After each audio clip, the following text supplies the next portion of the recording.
Hello, നമസ്കാരം. എല്ലാവർക്കും ഓണത്തിൻ്റെ ആശംസകൾ.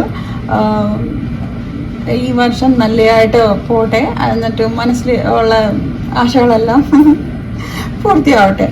അപ്പം ഇന്നിവിടെ ഓണം എന്ന് പറഞ്ഞാൽ ഇച്ചിരി തട്ടിക്കൂട്ട. ഇവിടെ ഒത്തിരി സാധനങ്ങൾ ഇല്ല, തേങ്ങ വരെ ഇല്ല. അപ്പം ഉള്ള സാധനങ്ങൾ വെച്ച് ഇച്ചിരി പായസം ഉണ്ടാക്കുമെന്ന് വിചാരിച്ചാൽ 3 ടൈപ്പ് പായസം. ഇത് പയർ പായസം, ഇത് പരിപ്പ് പായസം, കടലപ്പരിപ്പ് പായസം, എന്നിട്ട് ഇത് ചകോരി പായസം. ഇതാണ് ഇവിടുത്തെ ദാലുണ്ടാക്കാനായിട്ട്, പരിപ്പുണ്ടാക്കാനായിട്ട് ഈ ഇത് കഴുകി കുതിർത്ത് വെച്ചേക്കുക. ഇനി ഇതിനെല്ലാം ഉണ്ടാക്കണം.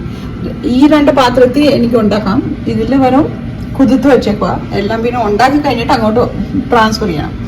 ഇവിടെ പാല് നല്ല കിട്ടും. അപ്പം പായസം ഉണ്ടാക്കുമെന്ന് വിചാരിച്ചു.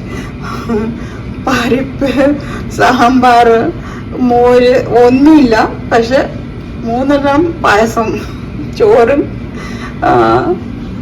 ഈ പരിപ്പും ക്യാബേജും. അത്രയേ ഉള്ളു ഇന്നത്തെ പരിപാടി.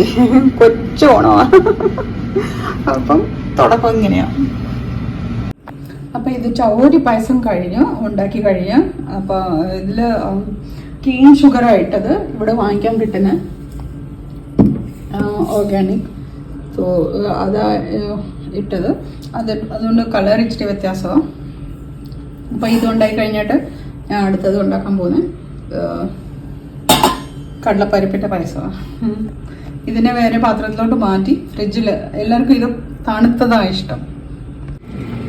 അപ്പം ഈ പരിപ്പ് വെന്ത് കഴിഞ്ഞ്, വെന്ത് ഉടഞ്ഞില്ല, പക്ഷെ ഇത്രയും വെന്ത് ഇനി ബാക്കി പാലും കൂടെ ഒഴിച്ച് വേവിക്കും.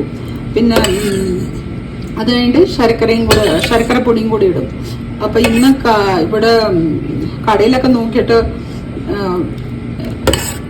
ഏലക്ക കിട്ടിയില്ല, അതുകൊണ്ട് ഇച്ചിരി ഗ്രാമ്പു ഇട്ടാണ് ഇതൊക്കെ മണത്തിന് വേണ്ടി ഇട്ടേക്കോ. എന്താ പറയണ. അപ്പോൾ ഇവിടെ കിട്ടുന്ന കൈ കിട്ടിയ സാധനം വെച്ചാൽ എങ്ങനെയെങ്കിലുമൊക്കെ ഉണ്ടാക്കുന്നത്. അപ്പം ഇതാണ് കടലപ്പരിപ്പ് പായസം. അപ്പോൾ നമ്മുടെ കടലപ്പരിപ്പ് പായസവും റെഡിയായി. ഇതിനകത്ത് ഞാൻ പഞ്ചസാരയല്ല ഇട്ടത്, ശർക്കരയാണ് ഇട്ടിരിക്കുന്നത്, ശർക്കരപ്പൊടി. എന്നിട്ട് എണ്ണ ഇതുവരെ വാങ്ങിച്ചിട്ടില്ല എന്ന് പറഞ്ഞാൽ വെളിച്ചെണ്ണ നല്ലതൊന്നും കിട്ടിയിട്ടില്ല. എന്നിട്ട് ഞാൻ ഒന്നി എള്ളിൻ്റെ എണ്ണ അല്ലെങ്കിൽ വെളിച്ചെണ്ണയാണ് ഉപയോഗിക്കുന്നത്. 2ഉം കിട്ടിയിട്ടില്ല. അതുകൊണ്ട് ഇവിടെ സൺഫ്ലവറിൻ്റെ ഒക്കെ റിഫൈൻഡ് ഓയിൽ കിട്ടും, അത് ഞാൻ വാങ്ങിച്ചില്ല. വലിയ കുപ്പി വാങ്ങിച്ചാൽ പിന്നെ പാടാവും. അതുകൊണ്ട് കാഷ്നട്ടും റോസ്റ്റഡ് പാക്കറ്റിൽ കിട്ടി, അതാണ് വാങ്ങിച്ച് പായസത്തിലൊക്കെ ഇട്ടത്. ഇവിടെ ഉണ്ട് പയർ എന്ന് പറഞ്ഞാൽ കുതിപ്പിച്ച് വെച്ചതാണ്. ഇത് പായസം ഉണ്ടാക്കാനായിട്ട് വെച്ചതാ. എന്ന് പറഞ്ഞാൽ കുക്കറിലൊന്നും ഉണ്ടാക്കാതെ ഇങ്ങനെ ഇൻഡക്ഷൻ കുക്കറിലെല്ലാം ഉണ്ടാക്കുന്നത് ഇവിടെ. അപ്പം പിള്ളേർ പറഞ്ഞ 2 പായസം മതി അമ്മ. അവർക്ക് പഞ്ചസാര അത്ര ഇഷ്ടമല്ല. അതുകൊണ്ട് ഇത് ഇനി ഉപ്പുള്ള സാധനം എന്തെങ്കിലും ഉണ്ടാക്കാൻ പോവാ. അപ്പം നാളത്തേക്ക് കഞ്ഞിയും പയറും ആവുമായിരിക്കും.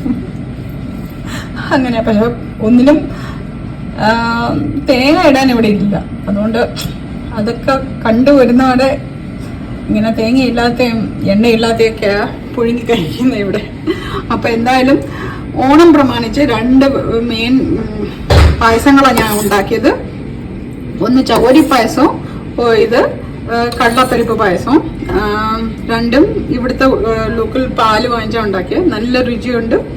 സോ എല്ലാവർക്കും ഹൃദയം നിറഞ്ഞ ഓണാശംസകൾ ഒന്നുകൂടെ.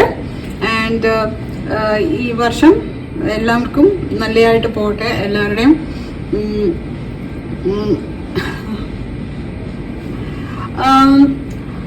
മനസ്സിലെല്ലാം ആശകൾ തൃപ്തിയാവട്ടെ. സോ അതുകൊണ്ട് ഞാൻ ഇവിടെ വെച്ച് നിർത്തുവാണ്. കാണുന്നതിന് നന്ദി. Bye and take care.